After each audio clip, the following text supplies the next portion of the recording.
2 minute का वक्त दीजिएगा मुझे। और मेरे नौजवान भाइयों, अगर आप अपने मोबाइल फोन अपने साथ लाए हो, अगले 2 मिनट के बाद इस जगह का तापमान देखिएगा, 10 डिग्री उठ नहीं गया तो यहाँ से बैठने के बाद मुझे बताया जाए। वाह भाई वाह वाह वाह वाह वाह। तारीख गवाही देगी। हम यहाँ जिस देश में पले बड़े हैं, इतना आसान नहीं था। 250 वर्षों का संघर्ष रहा, जिसके बाद हमने 29 राज्य, 8 केंद्रीय शासित प्रदेश, 300 जातियां, 3500 उपजातियां और 650 कबीलों का ये मुल्क तैयार किया। इतना आसान नहीं था। तारीख गवाही देगी इस लाल हकीकत की। खाना खाना पे तलवारों की रणगान बनाया है। क्या कहने। तारीख गवाही देगी इस लाल हकीकत की। खाना खाना पे तलवारों की रणगान बनाया है और खोद कर नाखून से गुलाम धरा को हमने बलिदानों की बुनियाद पे हिंदुस्तान बनाया। क्या कहने। वाह वाह वाह वाह वाह वाह वाह। खोद कर नाखून से गुलाम धरा को हमने बलिदानों की बुनियाद पे हिंदुस्तान बनाया है। भाई भाई मेरे भाई, मैं आपसे मुखातिब हूं। इस मुल्क का इतिहास पलट कर देखिएगा।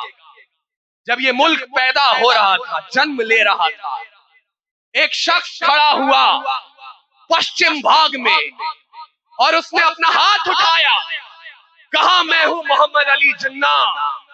और उस पार से आवाजें बुलंद हुई, पाकिस्तान का मतलब क्या, ला इलाहा इल्लल्लाह। आपके भोले भाले बुजुर्गों ने अपनी गठरियां बनाई, अपना सामान बांधा, उसे अपने सर पर रखा और उस पार जाने के लिए तैयार हुए।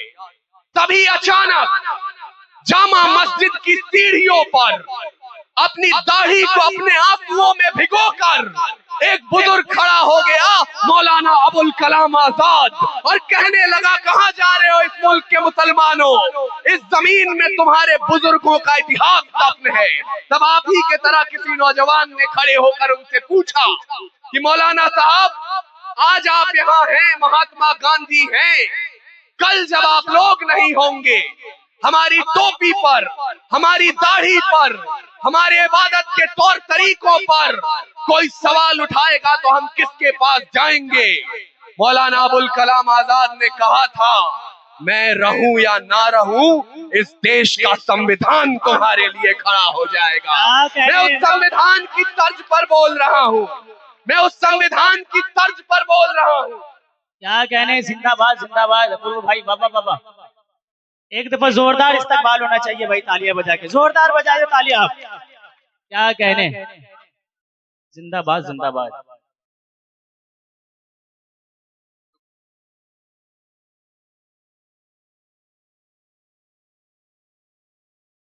मैं आगे बढ़ूं उससे पहले एक छोटा सा निवेदन कर रहा हूं। जी। आपकी मोहब्बत हम तक जो आर्थिक रूप से पहुंचनी थी, वो मिन्हाज साहब हम तक पहुंचा चुके हैं। अब अगर कोई यहाँ कुछ लाना चाहता है तो उतने की किताबें खरीदिएगा और कल गरीब बच्चों में बांट दीजिएगा, मेरे यहाँ आने का हक वसूल हो जाएगा। क्योंकि आज इल्म की जरूरत है। मैंने जो वाक्य आपको सुनाया, नदीम फर्रुख साहब एक जगह ये वाक्य सुना रहे थे, मैंने सुना, और जब मेरा नंबर आया, मैंने उस दिन उनसे माइक पर कहा था, 4 पंक्तियां अब मुझे बताइएगा झारखंड की, आप मुझे सुनने के लिए तैयार हैं। मैंने उनसे कहा कि ये हमारा इतिहास बताता है कि मौलाना अबुल कलाम आजाद ने कहा था कि संविधान आपके लिए खड़ा हो जाएगा, लेकिन शायद उस समय हम न रहे होंगे, नहीं तो मौलाना साहब ये भी कहते कि कभी गोड्डा की सरजमीन पर खड़ा होकर कोई अपूर्व विक्रम शाह, कोई प्रतिभा यादव, कोई पांडे, कोई तिवारी, कोई शुक्ला ये भी कह रहा होगा कि ये सूर कबीर तुलसी की पाती हाकिम का फरमान नहीं है, और दिल्ली जैसा दिखलाती वैसा तो हिंदुस्तान नहीं। क्या कहने, ये सूर कबीर तुलसी की पाती हाकिम का फरमान नहीं है, दिल्ली जैसा दिखलाती वैसा तो हिंदुस्तान नहीं है। मोहब्बत के शागिर्द हैं ये, नफरत के उस्ताद नहीं है। अशफाकुल्लाह खान के बेटे जिन्ना की औलाद नहीं है। क्या कहने, वाह वाह वाह वाह वाह वाह वाह वाह वाह वाह, क्या कहने, जिंदाबाद भाई। अशफाकुल्लाह खान के बेटे जिन्ना की औलाद नहीं है। लेकिन अगर अल्ताफ जिया यहाँ बैठे हैं तो वो ये जानते हैं कि बहुत आसान होता है किसी हिंदू शायर के लिए खड़े होकर कुरान से कोट करना और तालियां बजवाना। मैं उसके लिए नहीं आया, क्योंकि उस देश में आंखें खोली मैंने जिसने भगत को रोते देखा है, जिस मुल्क के इतिहास में बंटवारा होते देखा है, रेल में उगड़ी लाशें देखी, गलियों में मजहब के नारे, तिलक और टोपी लगा के उतरे, सड़क सड़क पे हत्यारे, तो केसरिया तितली बोल रही ना हरा पतंगा बोल रहा है। मेरी ज़बान से 3 रंगों में रंगा तिरंगा बोल रहा है। मेरी ज़बान जिंदाबाद जिंदाबाद। क्या कहने भाई, बाबा बाबा बाबा, अच्छा पैगाम। बहुत शुक्रिया। अरे इमरान भाई, क्या कहने, जिंदाबाद जिंदाबाद। बहुत शुक्रिया, बहुत शुक्रिया। मुझे अच्छा लगा कि झारखंड आप जिंदा हैं। अपने जिंदा होने का सबूत दीजिए। अगर मिन्हाज साहब ने उर्दू की इतनी बड़ी महफिल में हिंदी के कवि को खड़ा किया है, वो भी वीर रस का, तो शायद आपको सूचित करना चाहते हैं। अभी गौहर साहब सुना रहे थे प्रेम के तराने, इश्क की बातें, कि तैयार है जो प्रेम का प्रस्ताव मेरे देश में, तो पग पग पे पौरुष पराग भी तैयार है। और प्रीत का जो गीत दिल के शीत के विपरीत है, तो रुद्र वाले रूप का वो राग भी तैयार है। गंगा के उपासक हम, तो सूरज के पुजारी भी, निर्मलता है नीर में, जलता भूभाग भी तैयार है। और देख सके तो देखे दुनिया, हिंदुस्तान की आंखों में पानी भी तैयार है और आग भी। देख सके तो देखे दुनिया, हिंदुस्तान की आंखों में पानी भी तैयार है और आग भी तैयार। क्या कहने भाई, अब तक जो नौजवान पीछे तक खामोश है, मैं जानता हूं आप यहाँ ये सोच कर आए थे कि मिन्हाज आलम साहब की महफिल है, वहां जाएंगे तो इश्क के तराने सुनेंगे, कुछ अपने मैसेज करने के लिए हमें मिल जाएगा।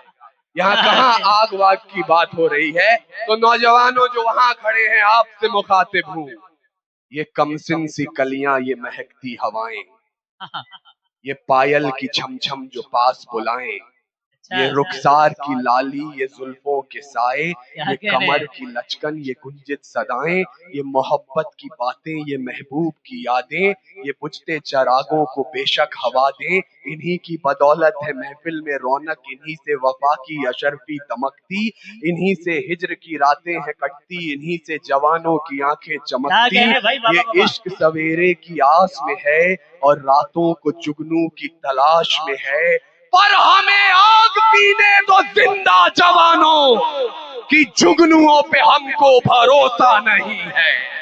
क्या अच्छा लगा मुझे। हमें आग पीने दो जिंदा जवानों की, जुगनुओं पे हमको भरोसा नहीं है। और लड़े हैं सदा ही मशालों को लेके। अंधेरे को हमने भी कोसा नहीं है, न आंखों को झीलों से तशबीह दी है, न जुल्फों को बादल का नाम दिया, न मुस्कान को उनके है चंदा कहा, न रातों की बाहों को जाम दिया। जवानों के हाथों की उठती तड़प को शमशीर ही दी है, गुलाब नहीं। उनके नहाने के बाद भी पानी को पानी कहा है, शराब नहीं। हम ही है राणा और बिस्मिल भगत, यूं ही रूप अपने बदलते रहेंगे। और भारत को उजाले की पड़ी जो जरूरत, तो जलते रहे हैं और जलते रहेंगे। क्या कहने, वाह वाह वाह वाह वाह वाह वाह, क्या कहना। ये अछूता अंदाज भाई, जिंदाबाद जिंदाबाद। भारत को उजाले की पड़ी जो जरूरत, तो जलते रहे हैं और जलते रहेंगे। और जलना जरूरी क्यों है? आप जिस उम्र में हैं, मुझे बहुत अफसोस के साथ कहना पड़ रहा है कि 78 साल के आजाद हिंदुस्तान में हमने पहली बार न्यायपालिका की वो तस्वीर देखी जो इन नौजवानों को, इन युवाओं को कॉकरोच कह रही थी। हाँ बिल्कुल, क्या निशाना साधा है भाई आपने। ये हंसने की बात नहीं है, इस मुल्क का जो इतिहास रहा है। और मैं उन्हें सूचित करना चाहता हूं आपकी तरफ से कि महोदय, माननीय, आदरणीय, पूजनीय, अब जो भी हो, लेकिन जब -30 डिग्री तापमान में 4546 फीट की ऊंचाई पर यही कॉकरोच तिरंगा लेकर तैनात होते हैं, तब आप हिफाजत के साथ यहाँ फैसले सुना पाते हैं। मैं आपको सूचित करना चाहता हूँ कि जब मेरा रंग दे बसंती चोला बोलकर यही कॉकरोच फांसी के तख्ते को चूम लेते हैं, तब ये मुल्क आजाद हो पाता है।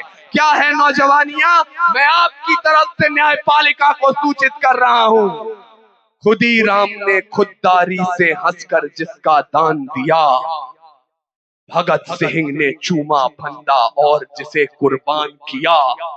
आगोश में जिसके सुभाष से निकले लश्कर हिंद बनाया था, फतेह सिंह और जोरावर ने दहलीज में जिसे ठुकराया था। अरे संघर्षों में बुनियाद बनी जो आजादी के बोल की, सुलग रही थी गर्मनाल में शेखर के पिस्तौल की। अरे खिल रही थी रोम रोम में अशफाकुल्ला खान के, वही जवानी दौड़ रही है खून में हिंदुस्तान के। क्या कहने, जिंदाबाद जिंदाबाद। वही जवानी दौड़ रही है खून में हिंदुस्तान के। तब कह रहा हूं आपसे, मुझे काफिया, रदीफ, मीटर वगैरह कुछ नहीं आता। जो आप कहना चाहते हैं वो आप तक पहुंचाने की कोशिश करता हूं, इससे अधिक कुछ नहीं। मेरा परिचय क्या है, मुझे अब तक महसूस नहीं हुआ कि मैं झारखंड में खड़ा हूं। ये बागी जमीन है, और अगर बगावत के एक दो स्वर भी यहाँ कहीं हवा में उड़ रहे हो, उन्हें आमंत्रित कर रहा हूं। आपका और अपना दोनों का इम्तिहान लेना चाहता हूं एक बार फिर। हास्य की भाषा नहीं लिखी है, ना ही गजल सुनाता हूं। कविता लिखनी नहीं है आती, चीखें लिखते जाता हूं। देश मेरा जल रहा है, आग लगी है सीने में, हुक्मरान सब व्यस्त दिखे हैं खून गरीब का पीने में।